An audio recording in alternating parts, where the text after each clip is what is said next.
Saya menyebutnya inilah era demokrasi siasat ya. Nah, kalau era demokrasi siasat itu bisa membuat demokrasinya sesat dan kemudian cenderung jadi jahat gitu demokrasinya. Jadi demokrasi siasat, sesat dan jahat menurut Hensat. Partai-partai politik itu masih tersandera oleh Jokowi. Kenapa demikian? Sebab kalau memang Golkar independen untuk menyatakan pandangan dia, harusnya memang Ridwan Kamil tetap di Jawa Barat.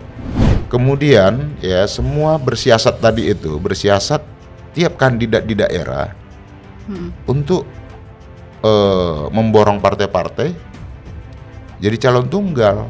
Makanya saya katakan, kenapa saya bilang seru nih demokrasi siasat atau lucu? Orang-orang yang punya elektabilitas tinggi justru terancam nggak bisa maju. Itu Anies Baswedan, Airin, terus Edi Rahmayadi, bahkan Ridwan Kamil pun sebagai yang memiliki elektabilitas tertinggi di Jawa Barat nggak bisa maju Jawa Barat.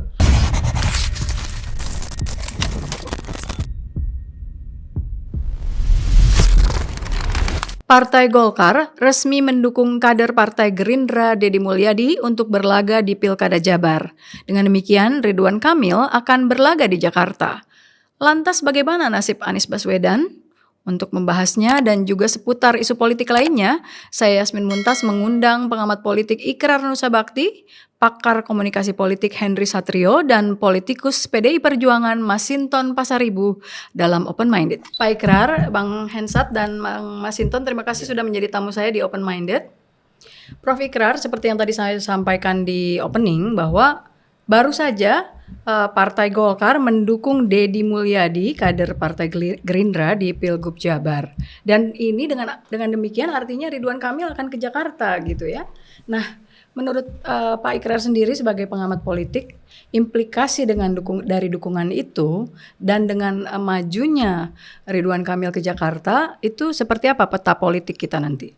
Ya, saya sebelum jawab pertanyaan Anda, saya ingin menegaskan kembali ya, bahwa berarti partai-partai politik itu masih tersandera oleh Jokowi.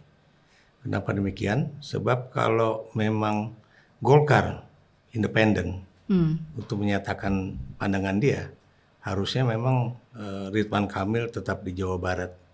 Karena itu elektabilitasnya sangat tinggi ya. Dan kemudian itulah posisi Golkar yang sebenarnya. Sebab kalau kemudian Ridwan Kamil masuk ke Jakarta, itu dia bisa kehilangan dua posisi. Di Jakarta nggak dapat, di Jawa Barat juga nggak dapat. Nah, kenapa saya katakan bahwa ini politik sandera itu masih terjadi? Karena mungkin Erlangga Hartarto tidak punya pilihan lain kecuali menuruti apa keinginan Jokowi. Dan bukan mustahil, lagi-lagi Kaisang bisa menjadi pendamping dari Ridwan Kamil, walaupun Kaisang mengatakan bahwa belum tentu dia ikut pilkada apakah di DKI ataupun Jawa Tengah karena dia akan menemani istrinya kuliah di Amerika Serikat ya. Tapi kan tidak ada kata-kata bahwa dia tidak akan ikut pilkada. Itu satu ya. Kedua ya, kita juga tahu bahwa kenapa saya katakan bahwa pengaruh Jokowi itu masih ada, berarti juga ya bahwa pengaruh dalam tanda kutip yang begitu besar mengenai politik dinasti itu berjalan ya, bukan cuma misalnya mengedepankan anaknya menjadi calon gubernur atau wakil gubernur DKI ya, tapi juga misalnya istri Ridwan Kamil misalkan diajukan untuk menjadi calon wakil gubernur di Jawa Barat ya kan. Itu sudah confirm, Prof? Kemungkinan seperti itu yang akan terjadi. Mungkin kalau itu enggak, trade-off-nya ya? Bagaimana trade-off-nya mungkin begitu? Bagaimana kemudian Golkar akan melepaskan posisi Jawa Barat yang terus terang ya, itu lumbung suara terbesar di wilayah Republik Indonesia ini ya, karena jumlah pemilihnya kan terbesar gitu kan.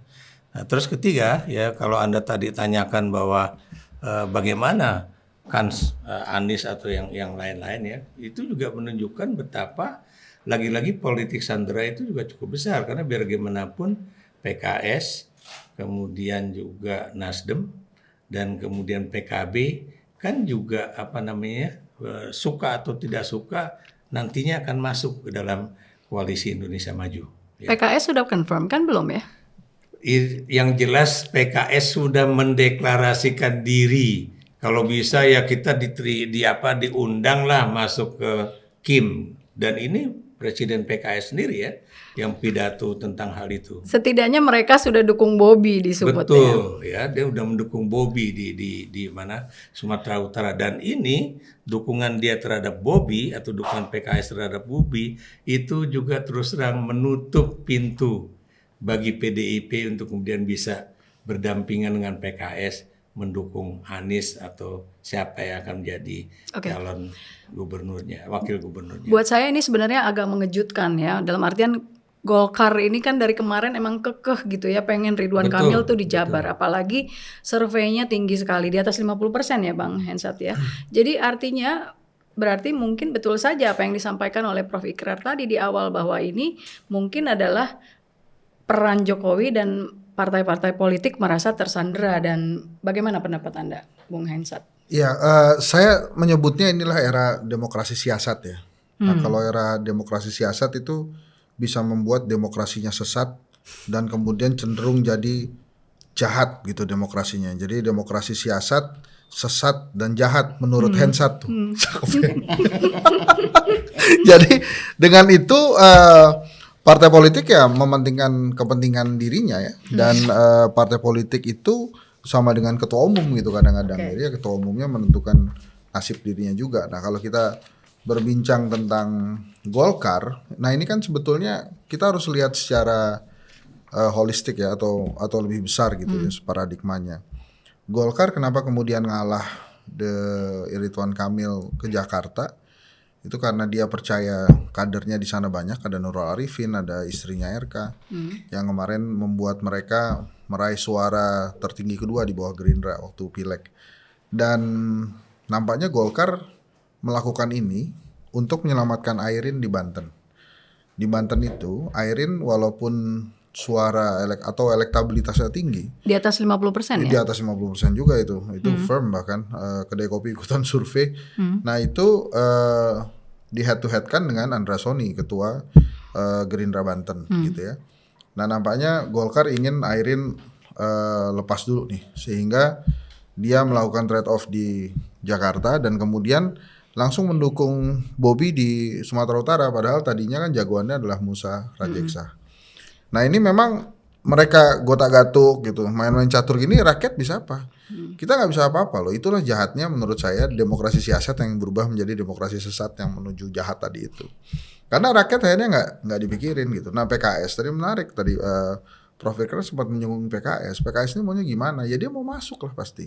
Presiden PKS sudah ngomong gitu. Kemudian mereka sudah dukung Bobi di Sumatera Utara. Dan yang terpenting adalah PKS di Sumatera Barat itu membuang ya quote and quote wakil gubernurnya Buya Maheldi, Audi, anak muda juga, itu demi Gerindra, demi Vasco. Jadi Vasco yang dipilih sekarang di sana. Nah jadi yang begitu-begitu itu tuh kita nggak bisa ngelihat sendiri-sendiri gitu. Nah kemudian yang paling dekat kan tiba-tiba Nasdem mengatakan bisa saja menganulir rekomendasi. Kemudian PKB Pak Zazil sudah mengatakan bahwa kita bisa saja mereview, mengevaluasi pencalonan Anies Baswedan gitu ya, karena sudah ada tawaran dari Kim untuk PKB gitu. Lagi-lagi rakyat ada di mana kan nggak ada juga. Nah sekarang kalau kita bicara Jakarta, saya sedari awal mengatakan nggak punya alasan, nggak ketemu saya alasan kenapa Prabowo dan Jokowi harus menghidupkan kartunya Anies. Dan saya juga tidak menemukan alasan buat Kaisang, kalau dia bisa gubernur kenapa harus wakil? Kalau dia bisa di Jakarta kenapa harus di Jawa Tengah gitu ya? Karena jalannya sudah dibuat dan kekuatannya juga ada gitu ya bapaknya. Jadi main-mainnya ada di sana. Nah kalau menurut saya di Jakarta memang sangat sulit Anies Baswedan maju. Bisa saja Jakarta itu tanpa Anies Baswedan. Dan sangat mungkin tanpa partainya Bang Masinton, PDI Perjuangan. Kenapa? Karena PDI Perjuangan 15 kursi dan bisa dibuat untuk tidak mendapatkan teman kerjasama. Karena semuanya ditarik Kim, PKS yang tadinya diharapkan atau minimal diimpi-impikan lah oleh pendukungnya Mas Anies itu akan bersama PDI Perjuangan. Karena di dalam politik kan gak ada harga nggak ada harga mati tuh ya, yang ada harga naik nanti Senin gitu ya, Senin harga naik. Jadi artinya bisa diubah-ubah gitu.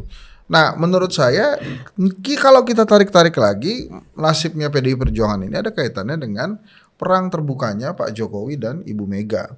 Bayangkan saja kalau partai sekelas PDI Perjuangan dibuat tidak bisa mencalonkan diri gitu. Dan itu apakah bisa terjadi di tempat-tempat lain? Bisa. Di Jawa Timur bisa terjadi seperti itu.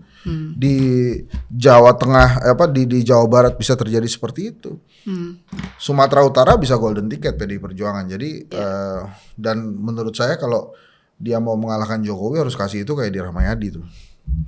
Karena kan ini lucu ya, era demokrasi siasat ini. Bukan Ahok ya, Sumut. Nah, itu dia tuh. Makanya saya katakan, kenapa saya bilang seru ini demokrasi siasat atau lucu? Orang-orang yang punya elektabilitas tinggi justru terancam nggak bisa maju. Itu Anies Baswedan, Airin, terus Edi Rahmayadi, bahkan Ridwan Kamil pun sebagai yang memiliki elektabilitas tertinggi di Jawa Barat nggak bisa maju di Jawa Barat. Harus ngikutin apa kata partai. Dan mungkin Ridwan Kamil juga itu sesuai dengan keinginannya kan. Dari dulu dia memang pengen masuk ke nasional, dan kalau di Jawa Barat mungkin dia merasa itu dapat capeknya aja. Kalau dia pindah ke Jakarta dia dapat skup nasional, dan kalaupun dia berpasangan dengan Kaisang paling 6 bulan habis itu dia angkat jadi menteri, dan jadi menteri itu keinginan dia udah lama kan. Jadi buat Ridwan Kamil juga win-win juga kalau kemudian dia maju ke Jakarta asal nggak ada Aniesnya. Kan tadi Prof Ikrar mengatakan Golkar tuh bisa kalah juga di Jakarta. Itu kalau ada Aniesnya. Kalau nggak ada Aniesnya, lawan kota kosong, itu kota kosong tuh berharap PDI Perjuangan mesinnya tuh di belakang kota kosong tuh. Jadi kekuatan pendukung Anies plus PDI Perjuangan membela kota kosong di Jakarta. Sebelum kita bahas soal nggak ada Anies di Jakarta, saya mau denger dulu nih dari Bang Masinton. Karena tadi Bang Hensat bilang ini ada upaya untuk supaya jangan-jangan ya emang PDIP di beberapa wilayah jadi gagal punya calon. Bagaimana tanggapan Anda? Ya, skenario itu mungkin aja ya. Dan itu kalau kita lihat fenomena belakangan kan bisa mengarah ke sana. Dan kecenderungan tadi yaitu cuman satu pasangan berarti lawannya cuman kota kosong.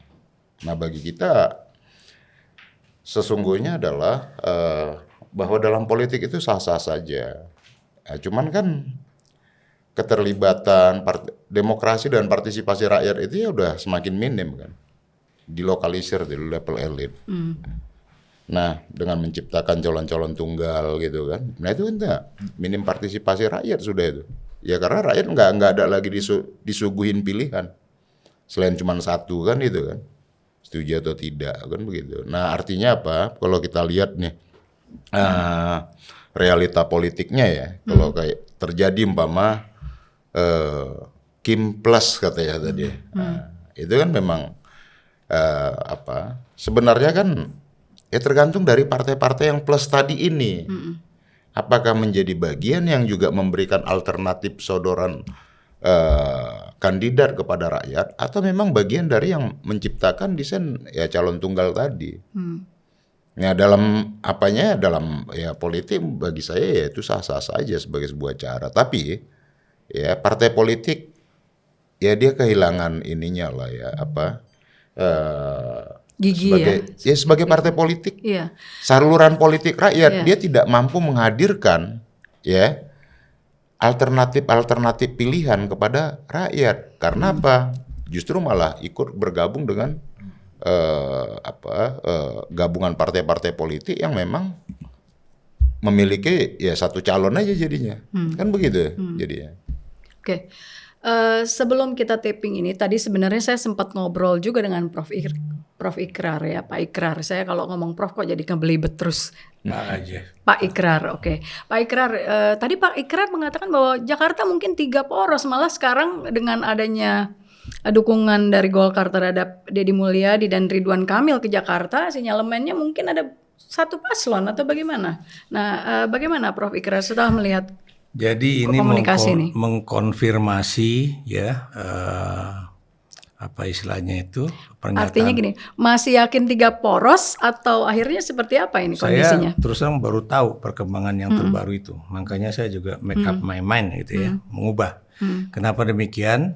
Tadinya saya juga nggak ngerti apa arti pernyataan pers teman saya, mantan Sekjen Partai Golkar ya, Idrus Marham, di kantor dia di wilayah Manggarai ya, kalau nggak salah 2 hari yang lalu apa kemarin, yang menyatakan bukan mustahil di beberapa wilayah pilkada itu akan terjadi Kim plus melawan kota kosong.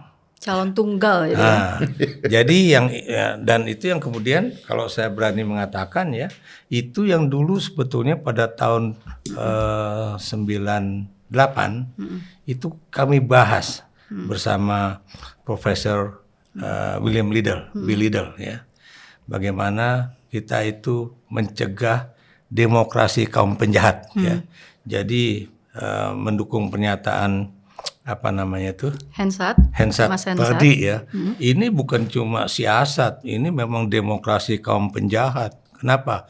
Karena demokrasi kaum penjahat itu dia selalu mengatakan pada rakyat, ini kan demokrasi, pilihan rakyat, gitu kan? Nah, pertanyaan saya, apakah rakyat itu memiliki pilihan kalau kemudian ya, yang tadi saya katakan sebagai apa istilahnya itu, koalisi partai-partai besar itu ya, kemudian bersiasat ya dengan jahat ya, supaya yang namanya saya beri contoh, PKS nggak bisa mendapatkan partai pendukung lain agar bisa mengajukan Anies ya. Demikian juga PDIP misalnya tidak bisa memiliki dukungan lain untuk mengajukan Ahok di Jakarta ya, atau kemudian melawan koalisi besar di Sumatera Utara. Saya beri contoh begitu ya. Dan kenapa saya katakan ini demokrasi kaum penjahat? Karena baik itu PKS, Nasdem ataupun PKB, tidak mungkin mereka kemudian menyatu dalam satu kekuatan ya, yang memungkinkan mereka itu mendukung calon lain di luar Kim. Apalagi kalau 3 partai ini itu ketua umumnya dan juga presiden partainya eager banget untuk masuk ke dalam koalisi Indonesia Maju. Dan sayangnya, lagi-lagi sayangnya, yang saya juga sangat sedih, itu adalah P3 tidak masuk parlemen. Sebab kalau P3 itu bisa masuk parlemen, ceritanya akan beda ya. Kenapa saya katakan beda? Karena PDIP masih punya ya partner politik lain yang tidak mungkin ditekan-tekan oleh Kim ataupun oleh Jokowi ya, untuk kemudian mengikuti apa kata Jokowi sekarang gitu kan. Kenapa demikian? PDIP masih punya partai yang kemudian bisa menjadi pendukung baik di Jawa, maksud saya di DKI Jakarta ataupun di Sumatera Utara. Tapi dengan tidak masuknya P3 menjadi partai parlemen, itu agak sulit kemudian PDIP itu mengajak P3 untuk berkoalisi baik di Sumatera Utara ataupun di DKI Jakarta ya, atau wilayah lain di Republik Indonesia ini. Walaupun tidak menjamin juga ya Pak Ikrar, dalam artian bisa aja koalisi di presiden juga begitu sudah terpilih presidennya bubar gitu. Artinya yang di luar Kim akhirnya merapat, itu kan bisa juga seperti itu ya. Oh, yang jelas kita lihat aja dalam 6 bulan yang akan datang ya, kan juga banyak sekali orang yang kemudian mengatakan atau pengamat yang mengatakan bahwa bulan madu ini akan berakhir 6 bulan saja ya. Tapi kalau kita lihat dengan kondisi politik sekarang ya, itu bukan mustahil bagaimana kemudian Jokowi itu ingin tetap memegang tampuk kekuasaan, paling enggak dia tidak menduduki tapi mempengaruhi ya, mempengaruhi. Dia bukan presiden, tapi ada mempunyai kekuatan politik untuk mempengaruhi Prabowo Subianto atau yang lain. Kecuali kalau kemudian partai-partai itu sadar bahwa Jokowi itu adalah masa lalu gitu loh. Jadi jangan kemudian didengarkan, karena buat saya Jokowi di mata saya itu sejak dia mengajukan Gibran sebagai calon wakil presiden, dia tidak mementingkan negeri ini mau ke arah yang lebih baik atau tidak, tapi bagaimana supaya sang putra mahkota ya Gibran itu bisa menjadi presiden pada 2029 yang akan datang. Karena kalau misalnya yang tadi dikatakan oleh Bung Hensat tadi ya, ini ada kaitannya dengan dengan politik 2029 karena Jokowi juga tidak ingin Anies itu menjadi gubernur DKI Jakarta karena dia adalah orang yang juga bisa menjadi pemenang pada pemilu presiden 2029 yang akan datang. Demikian juga kalau misalnya Ahok atau siapapun dari PDIP bisa maju di DKI Jakarta dan kemungkinan besar bisa menang, bukan mustahil ini juga adalah ancaman bagi Gibran untuk menjadi presiden pada 2029 yang akan datang. Ya. Jadi dengan kata lain, orang-orang yang merupakan ancaman di 2029 ya dibuat quote and quote nggak bisa maju gitu ya. Dan Anda sendiri, Mas Hensat, dari kemarin-kemarin kayaknya sebelum dukungannya Golkar ke Deddy Mulyadi deh, Anda sudah bolak-balik bilang gitu ya, saya pernah menonton Anda di beberapa media yang mengatakan bahwa kartunya Anies tuh bisa hidup atau mati karena tergantung Jokowi ya. Jokowi apa Jokowi Prabowo gitu ya. Prabowo. Nah, itu satu. Kedua, terus Anda juga mulai statement bahwa ada sinyalemen Nasdem akan melepas Anies, padahal itu belum kondisi RK ke Jakarta dan mungkin ada Kim Plus atau seperti apa. Ya itu kan sebetulnya ketebak ya. Jadi pada saat Prabowo menang, Nasdem dan PKB kan langsung menyatakan mendukung Prabowo. Jadi agak aneh kalau kemudian katanya mendukung Prabowo, kemudian di Jakarta tiba-tiba mereka mendorong Anies gitu. Makanya saya katakan kalau Anies tiba-tiba bisa punya kartu, itu artinya ada blessing dari Jokowi dan Prabowo. Bahkan saya sempat berandai-andai juga itu kalau ada Jokowi dan Prabowo, sebetulnya siapa yang paling mungkin membuka kartunya Anies. Waktu itu saya mengatakan Jokowi nih gitu yang paling mungkin karena dia nggak ingin Prabowo-nya besar sendirian dan dia pengen punya jagoan lah selain Gibran anaknya. Nah nampaknya dengan kondisi yang saat ini terjadi, mungkin juga Jokowi dan Prabowo belajar tentang Anies gitu ya, akhirnya dipastikan jangan-jangan nih per hari ini ya udahlah Aniesnya nggak usah maju aja karena daripada dia ngerepotin nantinya.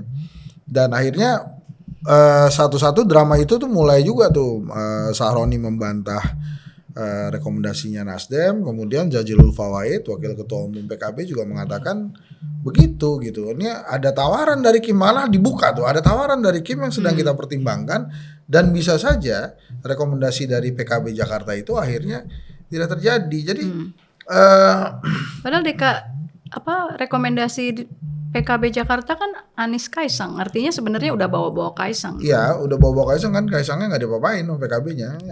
Itu Kaisangnya yang nggak mau kan, awalnya juga Kaisang pernah mengatakan enaknya kalau maju di Jakarta sama Anies, tapi dan kemudian Aniesnya nggak mau. Gitu. Ya, kemudian akhirnya Kaisangnya yang mengatakan bahwa kayaknya beda deh gitu kan, kalau nggak salah seperti karena itu. Aniesnya nggak mau, makanya saya bilang kan kalau dalam teori manajemen ya, Prof. Ikrar juga pasti paham betul.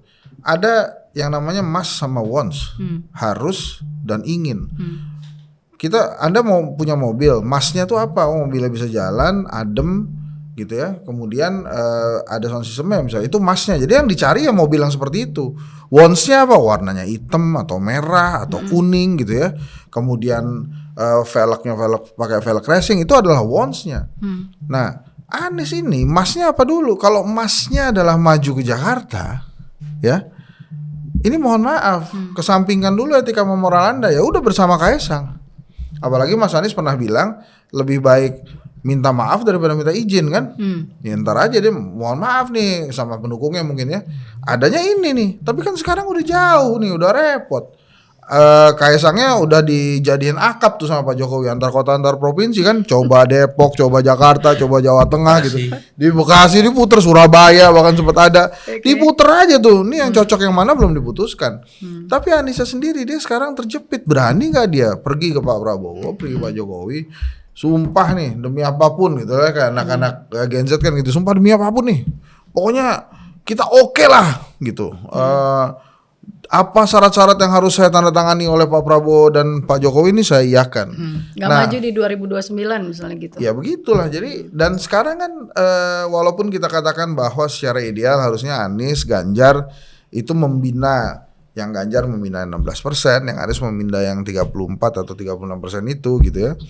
Ya untuk kepentingan 2029 memang Aniesnya juga nggak punya partai politik gitu. Tapi ya inilah kondisinya demokrasi siasat.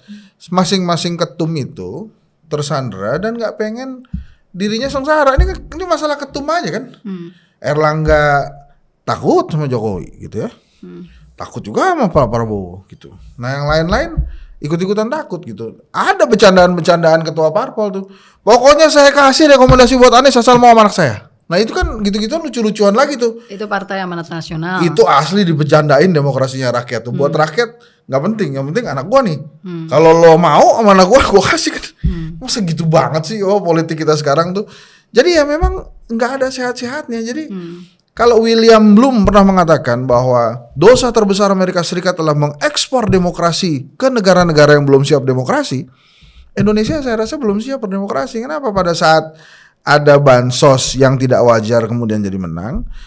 Terus yang kedua ini sekarang ini depan mata elektabilitas tinggi belum bisa tentu bisa maju. Yeah. Lebih mementingkan kota kosong yang ada. Nah ini kalau saya nih jangan pernah meremehkan kota kosong, dia pernah menang juga. Nah kalau kemudian dipaksakan Jakarta lawannya kota kosong, itu bisa jadi rakyat yang nggak suka ya akan memenangkan kota kosong. Walaupun ya ini dari hasil survei saya nih Prof, ini muncul kriteria yang menyeramkan sebetulnya dalam demokrasi saat ini setelah Pilpres. Itu saat pertanyaan kriteria seperti apa pemimpin yang Anda pilih, itu muncullah baru sekali ini setelah Pilpres pemimpin yang memberi hadiah. Nah itu mungkin yang jadi memperkuat kenapa kota kosong bisa saja banyak terjadi di beberapa daerah. Karena begitu you have something to give, lo punya uang, Anda punya hal-hal yang bisa diberikan ya maka si rakyat akan milih itu. Ya memang mau tidak mau suka atau tidak suka demokrasinya belum siap untuk Indonesia ternyata. Dan kemudian dengan kondisi ekonomi yang buruk seperti sekarang, bukan mustahil itu dewanya adalah sembako nantinya. Gitulah kira-kira. Jadi ini saya mengungkapkan beberapa hal yang kok nggak enak banget kelihatannya Indonesia ke depannya. Dan saya sebetulnya masih mau ke Bang Masinton karena walaupun kita sudah akan melihat sepertinya akan calon tunggal, ya mudah-mudahan sih, tapi enggak ya gitu. Tapi Ahok itu kan di salah satu media mengatakan bakalan kecewa loh kalau nggak bisa maju di Pilkada DKI atau PDIP tidak mendukung saya untuk maju di Pilkada DKI, begitu ya, kurang lebih seperti itu. Nah, tanggapan Anda setelah melihat kondisi politik per hari ini, apakah masih memungkinkan dan apakah betul PDIP juga sebenarnya juga menjalin komunikasi kan dengan PKB dan kelihatannya bagaimana, masih signifikan nggak untuk lanjut dan berhadapan dengan Kim Plus misalnya nanti seperti itu? Iya, kalau realita artinya yang diwacanakan Kim Plus tadi itu jadi terrealisasi, ya PDI kan nggak punya kawan untuk melakukan kerjasama karena butuh 7 kursi lagi. Ya artinya mungkin aja akhirnya PKB akan merapat gitu ya menurut Anda? Iya, kalau kemudian PKB-nya bergabung ke sana, Nasdem bergabung ke sana, PKS juga bergabung ke sana, kan PDI tinggal sendiri. Yang tersisa kan Perindo dan P3. Perindo dan P3 sementara kursinya cuma satu-satu. Ya, dibutuhkan 7 kursi. Nah, pilihannya sangat terbatas. Nah, maka komunikasi politik itu dibangun. Tapi komunikasi politik itu dibangun tiba-tiba ditorpedo dengan ajakan untuk Kim Plus tadi itu. Jika itu terrealisasi, maka ya calonnya tunggal.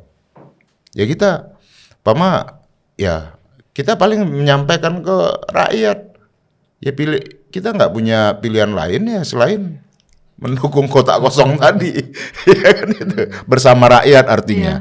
Nah sebenarnya itu juga kita iniin lah ya, sayangkan lah. Kita sayangkan artinya bahwa partai politik itu dia kan harus menjadi sebagai sebuah saluran aspirasi politik rakyat dan memberikan memfasilitasi keinginan masyarakat tadi dan bisa memberikan alternatif. Nah kalau kita lihat ya trennya akan jadi begitu semua, ya menurut saya ya itu tadi kita mengalami kemunduran lagi dalam konteks berdemokrasinya, atau memang pilihan kita ternyata ya sudah karena ini dengan alasan biaya mahal apa segala, tapi itu kan bukan bisa dijadikan alasan sesungguhnya ya. Kemudian ya semua bersiasat tiap kandidat di daerah untuk memborong partai-partai jadi calon tunggal. Nah kalau kejadiannya trennya begini, menurut saya sih ya sistem politik kita ini harus kita desain benar ya agar ini kita tidak melangkah menjadi demokrasi yang seakan-akan tadi. Ya, kalau calon tunggal, ya kemudian partai-partai politik juga tidak lagi menjadi saluran politiknya masyarakat. Ya menurut saya ya kita perlu mengkoreksi sistem politik kita, saya rasa ya, karena hari ini politik itu ternyata hanya ada di level elit tuh, nggak ada rakyat tuh di situ gitu loh. Dalam seluruh proses-proses politik kita itu kan semuanya bukan proses yang terbuka begitu. Ya, dan rakyat nggak ngikutin, tahu-tahu blast aja, ada wacana begini, ada wacana begitu, yang sebenarnya jauh dari apa yang diinginkan rakyat dalam konteks politik kita hari ini.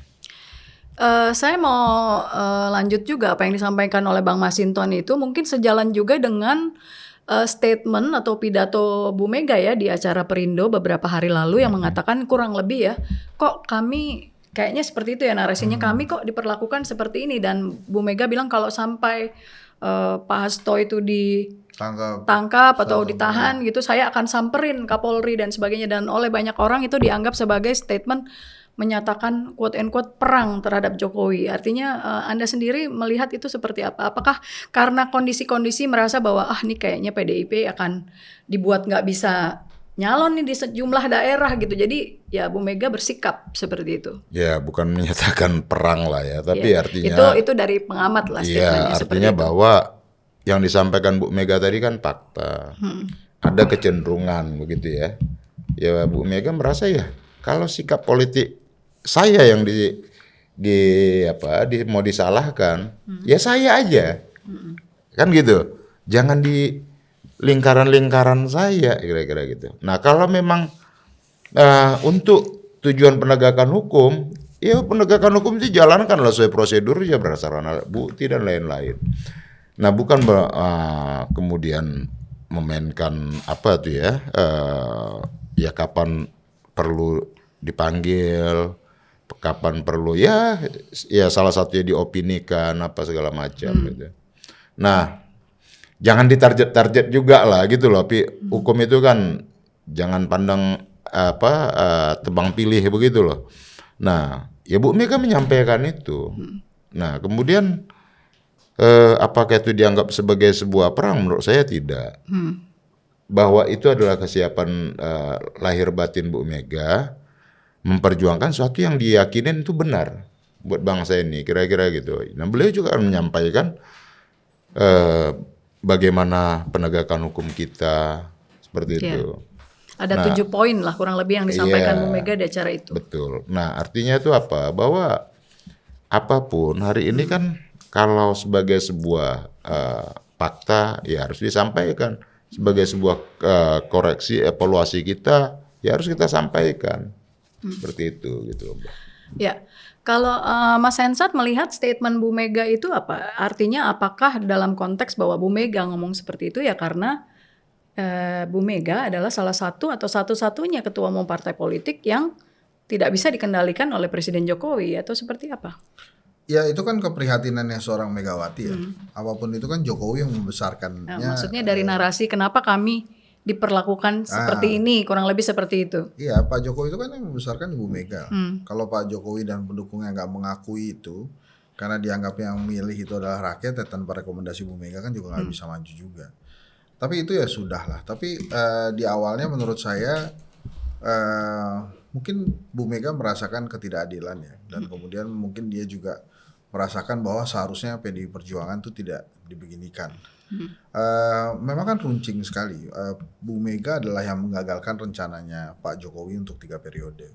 Bu Mega juga nggak setuju ada keberlanjutan versi Pak Jokowi. Keberlanjutannya bukan keberlanjutan ideologi, bukan keberlanjutan pelayanan, tapi keberlanjutannya adalah keberlanjutan anaknya Pak Jokowi yang maju ke Pilpres. Itu juga Bu Mega tidak setuju. Dari 2 hal itu saja yang membuat menurut saya di garis bawah yang nggak nyambung tuh antara rezimnya Pak Jokowi dengan Ibu Mega. Ditambah lagi tadi kata Mbak Yasmin kan memang Ibu Mega nyata-nyatanya satu-satunya ketua umum partai politik yang nggak tunduk sama Pak Jokowi.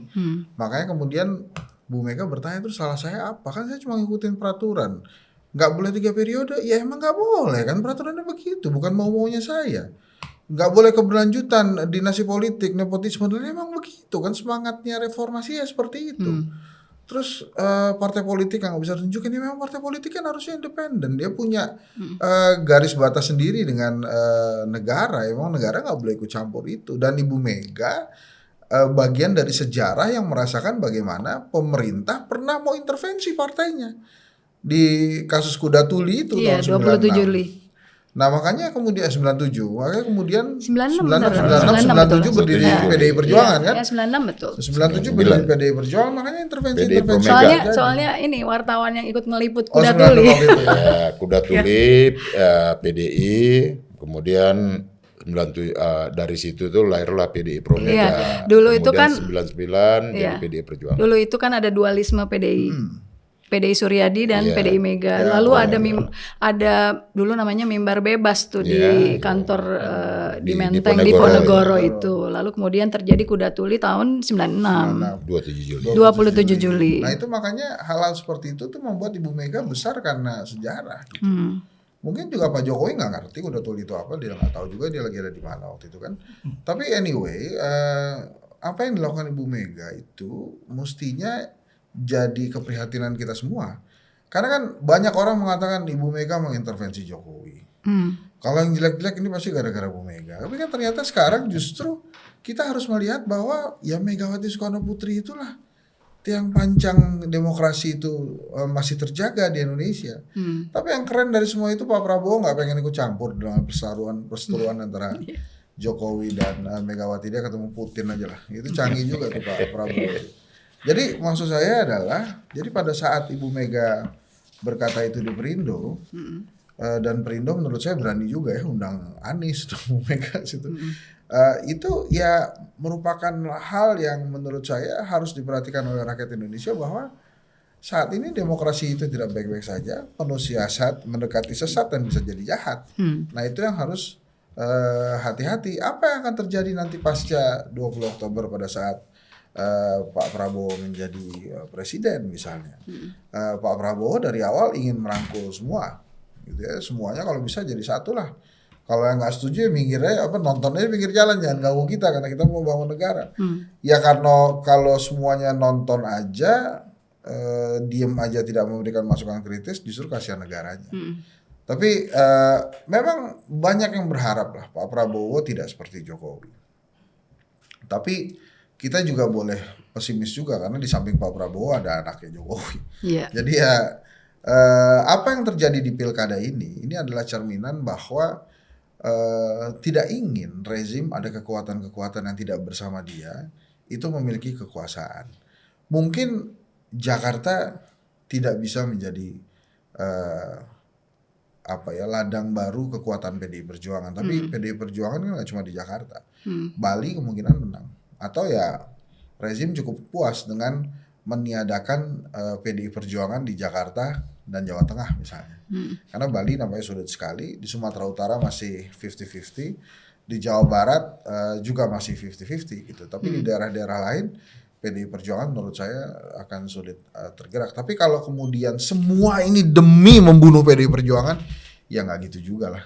Apa bedanya dengan Soeharto gitu.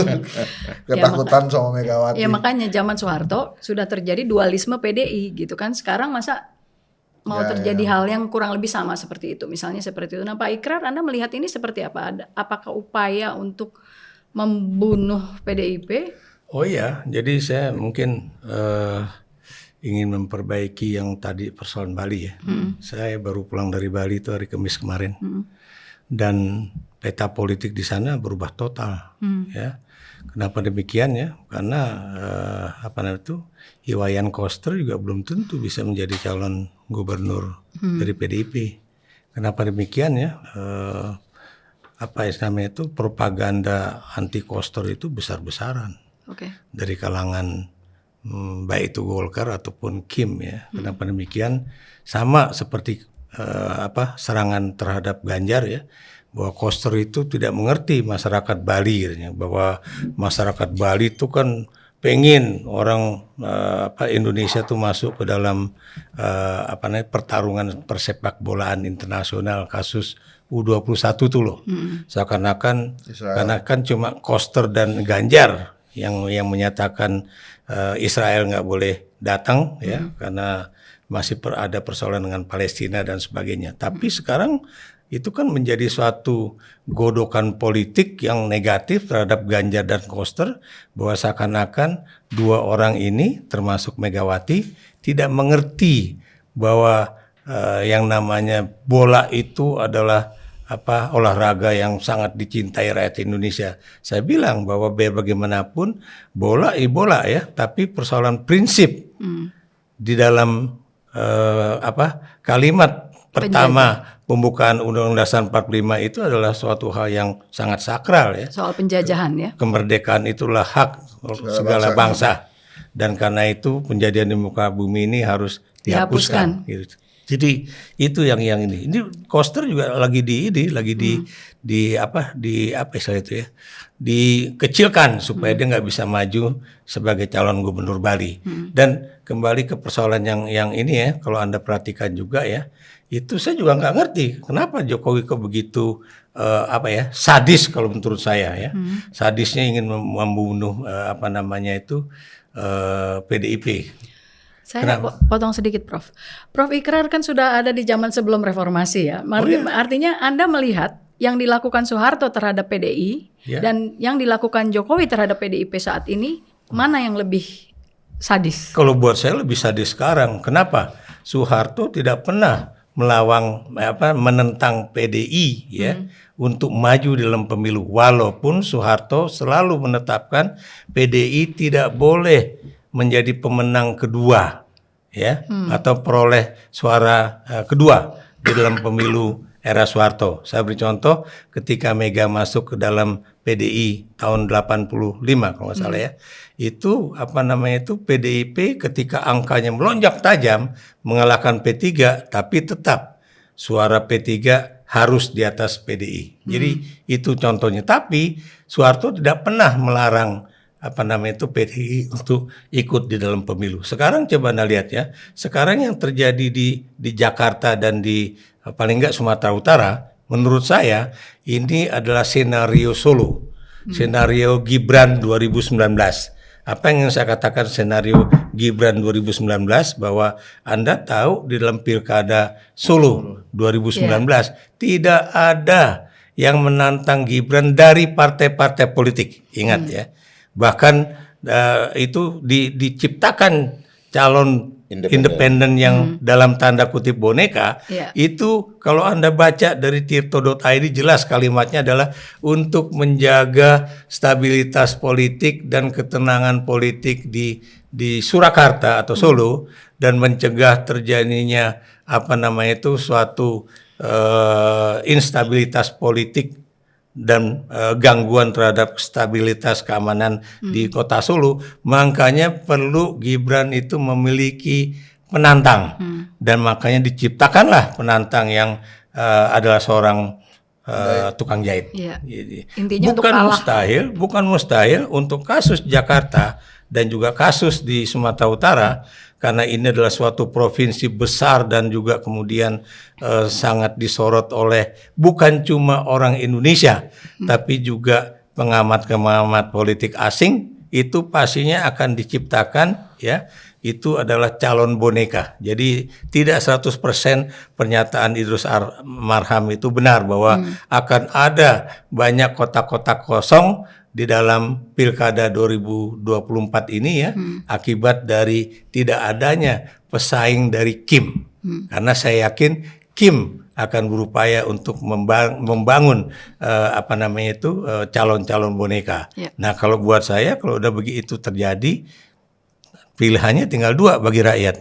Ataukah dia melakukan memilih untuk tidak memilih, atau kemudian memilih calon yang boleh dikatakan bukan menjadi bagian dari keluarga Jokowi atau bukan menjadi bagian dari Kim. Kalau itu terjadi, barulah rakyat itu benar-benar memiliki kecerdasan politik di dalam memilih pada Pilkada 2024 ini. Iya, tapi kalau kotak kosongnya ternyata lebih tinggi, ya itu kan tidak mengubah hasil pemilu walaupun menunjukkan bahwa kurang disukai atau tidak disukai, artinya pasangan yang menang. Tapi kan ada sikap di situ ya Pak ya. Iya, itu kan kasus di Makassar kan begitu terjadi.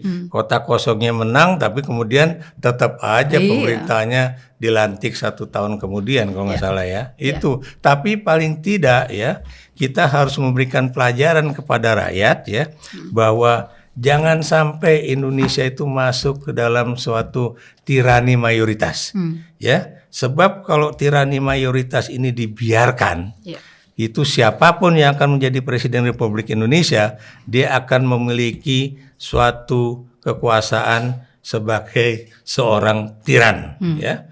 Dan Anda tahu ya, ada pepatah Arab ya, ketika misalnya Farao ditanya, kenapa kok Anda bisa menjadi tiran? Because nobody stop me, gitu kan? Karena tidak ada orang yang kemudian menyetop saya, ya.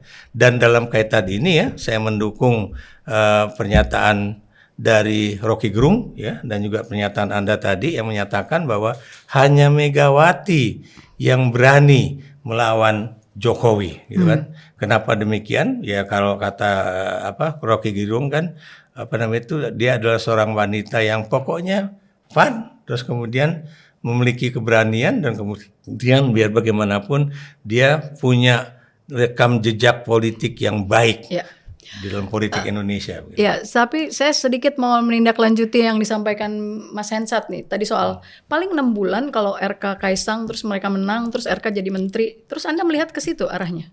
Ya, kalau 6 bulannya kan terserah presiden. Iya, artinya rencana bahwa nanti Gibran bakalan jadi gubernur. Ya, gitu. karena saya nggak punya alasan kenapa Kaisang ya, kenapa Kaisang harus jadi wakil. Kaisang dan jadi kenapa gubernur. Kaisang harus, kalaupun dia harus jadi wakil harus 5 tahun, saya nggak ketemu alasannya. Lah jalannya udah ada, bapaknya masih ada, kakaknya wapres, dan segala macamnya itulah gitu. Jadi mau saya kalau dia punya semua, why harus nomor 2 gitu? Dan saya sih menilai kalaupun dia harus nomor 2 untuk menggambarkan drama adanya proses ya paling nggak lama-lama lah. Lah dia 2 hari jadi anggota terus jadi ketua umum kok. Kecuali kalau Prabowo sadar bahwa kalau ini dibiarkan, ini bahaya bagi masa depan demokrasi Indonesia. Ya, artinya selalu ada peluang misalkan RK Kaisang terus nanti hanya berlangsung beberapa waktu, tidak full, terus RK-nya bisa maju ke tempat lain gitu dan Kaisangnya naik gitu ya. Ya RK itu kan mimpinya dia kan wakil presiden kan. Kan semua orang udah tahu dia mau jadi wakil presiden. Dari dulu juga dia udah keluar dia mau jadi wakil presiden. Nah kalau dia di Jawa Barat, jauh dia jadi wakil presiden itu. Tapi kalau dia di Jakarta, kemudian menjadi menteri, deket itu. Kan itu ambisinya dia, itu bukan saya ngarang enggak. Dia ngomong juga gitu. Jadi maksudnya dan secara gamblang kasat mata itu terjadi.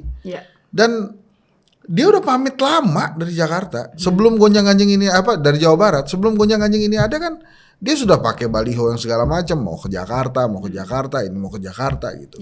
Jadi sebetulnya rencana ini sangat mendukung mimpinya